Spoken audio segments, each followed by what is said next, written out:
बच्चों हम आपको समझाने जा रहे हैं संधारित्र किसे कहते हैं। संधारित्र आप देखते होंगे कभी कभी आपके घर में जो फैन होता है, सीलिंग फैन हो गया, तो आप देखते होंगे कि वह कभी कभी धीमे चलने लगता है, तो आप कहते हैं कि इसे कंडेंसर बदल दीजिए। तो कंडेंसर क्या होता है, इसमें क्या होता है, आवेश एकत्रित होता है और उसी को आज हम सुधरी हुई भाषा में, अच्छे भाषा में कैपेसिटर्स कहते हैं। मतलब कैपेसिटर का मतलब होता है संधारित्र। संधारित्र क्या करता है, यह आवेश को संचय करता है। कैसे होता है, संधारित्र एक ऐसा समायोजन होता है। संधारित्र क्या होता है, संधारित्र एक ऐसा समायोजन होता है जिसमें चालक के आकार में परिवर्तन किए बिना, आप कहेंगे चालक के आकार में परिवर्तन कर दें, तो ये नहीं हो सकता है, चालक के आकार में परिवर्तन नहीं हो सकता है। संधारित्र क्या होता है, संधारित्र एक ऐसा समायोजन है जिसमें चालक के आकार में परिवर्तन किए बिना आवेश की पर्याप्त मात्रा को संचित की जा सकती है या संचित किया जाता है, उसे क्या कहते हैं, संधारित्र कहते हैं। संधारित्र एक समायोजन होता है। इसमें क्या होता है, इसमें दो प्रकार की प्लेटें होती हैं जिसका क्षेत्रफल क्या होता है, समान होता है और जो एक दूसरे से अल्प दूरी पर होते हैं। और आपको बता दें तो समांतर प्लेट संधारित्र होता है। ये जो संधारित्र होता है इनके बीच में कोई परावैद्युत पदार्थ जरूर बढ़ते हैं। परावैद्युत क्या होता है, कुचालक पदार्थ बढ़ते हैं जिसमें धारा का प्रवाह आसानी से नहीं होता है। तो आपको ये समझ में आ गया होगा कि संधारित्र किसे कहते हैं। तो एक बार फिर से बता देते हैं, संधारित्र एक ऐसा समायोजन है जिसमें चालक के आकार में परिवर्तन किए बिना आवेश की मात्रा को संचित किया जाता है। तो हम नोट कर दे रहे हैं, लिख दे रहे हैं, आप उसको नोट कर लीजिए। देखिए संधारित्र, संधारित्र, संधारित्र एक ऐसा समायोजन है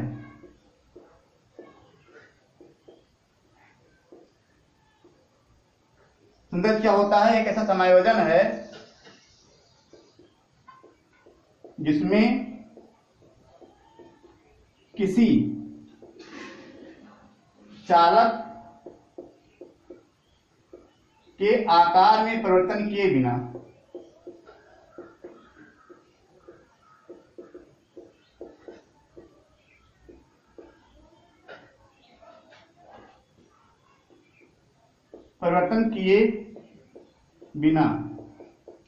इसका मतलब यह है कि चालक के आकार में परिवर्तन नहीं किया जाता है, उस पर आवेश की पर्याप्त मात्रा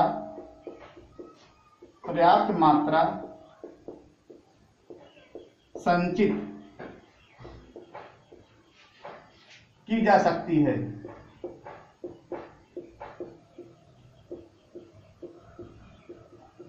यह बच्चों किसी भी आकार का हो सकता है, यह नहीं कि केवल आपको प्लेट ही लेना है, ये गोला भी हो सकता है, लेकिन जो भी होगा उस पर जो है आवेश विपरीत आवेश होंगे। देखिए ऐसे, जैसे मान लीजिए संधारित्र ऐसे बनेगा, देखिए ऐसे संधारित्र समायोजन ऐसे होता है। मान लीजिए एक क्या हो गया, पॉजिटिव चार्ज वाला प्लेट हो गया, तो इसके समीप ही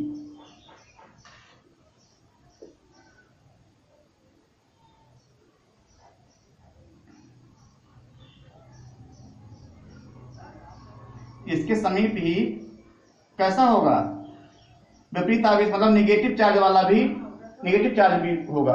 एक पॉजिटिव चार्ज का प्लेट है, दूसरा क्या होगा, नेगेटिव चार्ज के बीच नेगेटिव चार्ज होगा और उनकी बीच दूरी क्या होगी, डी होगी, मतलब बहुत कम दूरी पर रखे जाएंगे। तो संधारित्र होते हैं, उसमें दो प्लेटें होती हैं या दो प्रकार के चालक पदार्थ होते हैं जो विपरीत आवेश से आवेशित होते हैं और एक दूसरे से अल्प दूरी पर होते हैं। तो क्षेत्रफल भी कैसा इनका है, प्लेट है, क्षेत्रफल होगा कैसा, क्षेत्रफल है, समान है। तो इस तरीके से हम जो है आवेश वो जो संधारित्र है इस तरीके से कल्पना करते हैं। तो हमें निश्चित रूप से समझ में आ गया होगा कि आपको याद हो गया होगा कि संधारित्र किसे कहते हैं। पेपर में पूछा भी जाता है संधारित्र की परिभाषा लिखिए, और आपको अब बताने जा रहे हैं समांतर प्लेट संधारित्र की धारिता क्या होती है। आप जो है इस सूत्र का निगमन देखिए।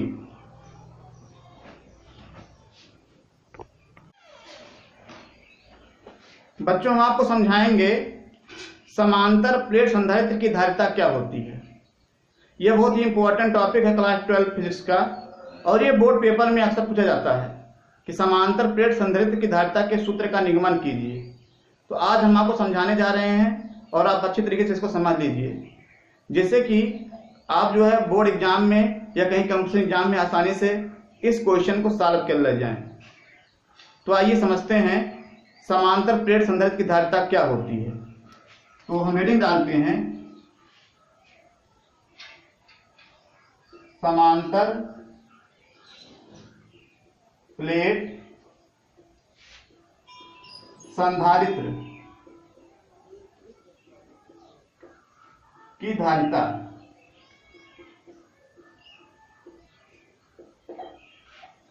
सबसे पहले हम क्या करते हैं,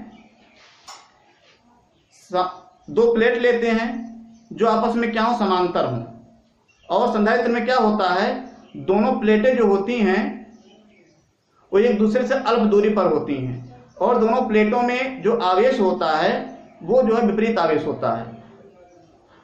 तो आपको समझना चाहिए संधारित्र में क्या होता है, दो प्लेट जो होता है, दो प्लेट के अलावा भी हम अन्य प्रकार के चालकों का उपयोग कर सकते हैं, लेकिन हमें यहाँ पर समांतर प्लेट संधारित्र की धारिता ज्ञात करनी है, अतः हम चालक का प्लेट ही लेंगे।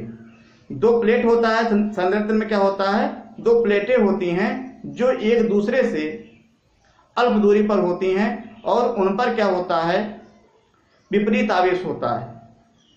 और आवेश पृष्ठ घनत्व कितना होता है, सिग्मा होता है। तो हम अब फिगर के माध्यम से आपको समझाने जा रहे हैं। सबसे पहले हम क्या करेंगे, दो प्लेटें लेंगे।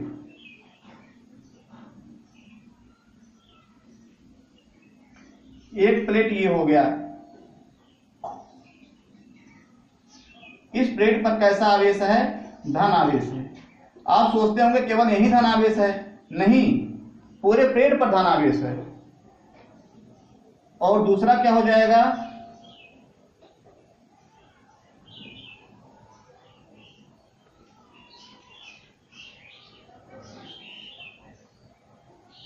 दूसरा प्लेट ये हो गया, इस पर कैसा आवेश है, ऋण आवेश है।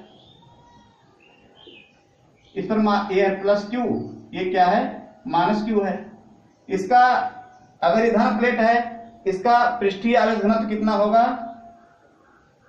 प्लस सिग्मा होगा। इसका क्या होगा, माइनस सिग्मा होगा। और कुल कितना होगा, सिग्मा होगा। और इनकी बीच की दूरी कितनी है, इनकी बीच की दूरी है डी। और क्षेत्रफल कितना है, इन दोनों का क्षेत्रफल समान है। क्षेत्रफल क्या है, समान है। तो आपको जानना चाहिए दोनों का क्षेत्रफल समान है, दोनों के बीच की दूरी बहुत कम है, स्मॉल डी है। और दोनों जो है, दोनों का आवेश पृष्ठ घनत्व कितना है, सिग्मा है। तो ये फिगर हो गया। अब आपको हम समझाने जा रहे हैं, तो इस जो मैटर उसको हम लिख दे रहे हैं, तब समझाएंगे। यदि दो समान क्षेत्रफल ए, समान क्षेत्रफल क्या हो गया, ए की प्लेटें एक दूसरे से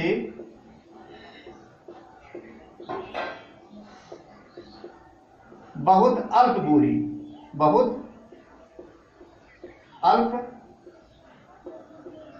मत लिखिए अल्प दूरी। अल्प दूरी क्या लिखिए, अल्प दूरी डी पर स्थित हैं।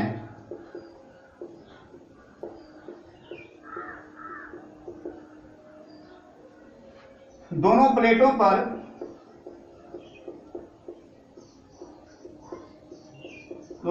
पर विपरीत आवेश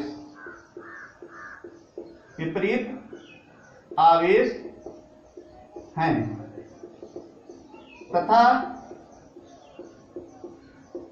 आवेश पृष्ठ घनत्व कितना है, सिग्मा है। कुल आवेश कितना है, कुल आवेश क्यू है। तो सिग्मा इक्वल टू कितना होता है, क्यू अपान ए हो जाएगा। तो ये सूत्र बन गया सिग्मा इक्वल टू क्यू अपान ए। इसको हम पहले बताए थे आपको। फिर आप क्या करेंगे, आप जो है अगर आवेश रहता है तो आवेश क्या करता है, स्थिर आवेशों से विद्युत क्षेत्र उत्पन्न होता है। हमने आपको अचालक प्लेटों से भी कैसे विद्युत क्षेत्र उत्पन्न होता है बताया था, और चालक प्लेटों पर विद्युत क्षेत्र कैसे उत्पन्न होता है भी बताया था। चूंकि यहाँ चालक प्लेट है और चालक प्लेट पर विद्युत क्षेत्र कितना होगा प्रत्येक बिंदु पर, इसको हम लिखते हैं चालक प्लेटों के प्रत्येक बिंदु पर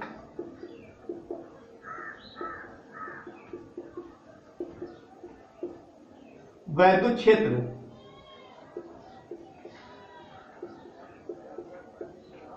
E इक्वल टू, हमने आपको सूत्र बताया था, याद करिए या पहले का वीडियो देखते रहिए। क्या होता है, सिग्मा अपान एप्सिलॉन 0 ये होता है।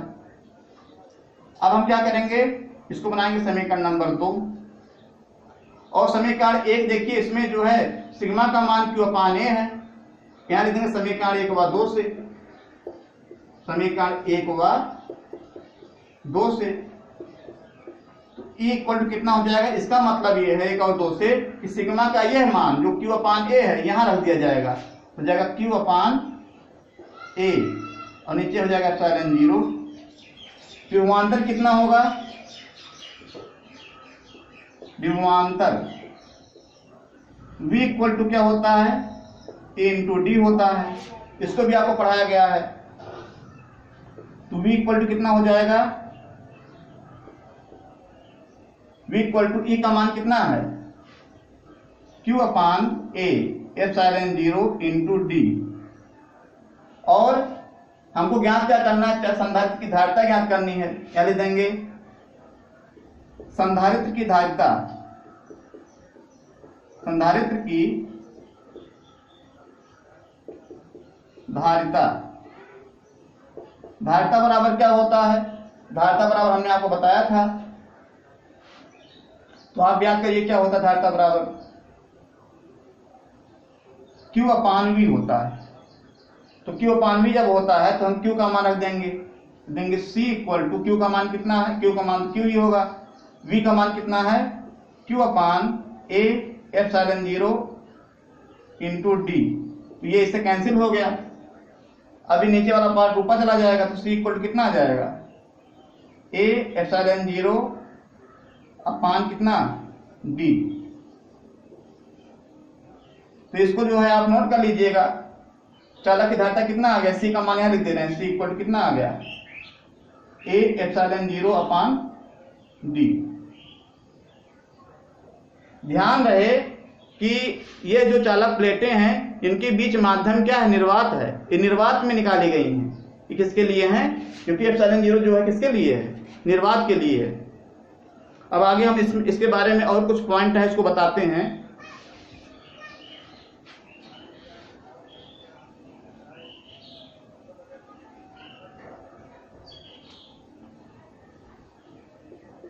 निर्वात के लिए, निर्वात के लिए कितना आ गया, C equal to A epsilon 0 upon D. निर्वात के लिए हो गया। अगर इसी चालक, जो चालक है ये चालक प्लेट, इनके बीच कोई माध्यम रख दिया जाए, उससे परावैद्युतांक माध्यम, कोई माध्यम रख दिया जाएगा तो इसके मान में डिफरेंस हो जाएगा, ये उतने गुना हो जाएगा। मतलब जो कोई माध्यम रखा जाएगा उस माध्यम के मान से इसमें गुणा कर देंगे। अब ये देखिए नया सूत्र क्या बनता है, यदि प्लेटों के बीज परावैद्युतांक का माध्यम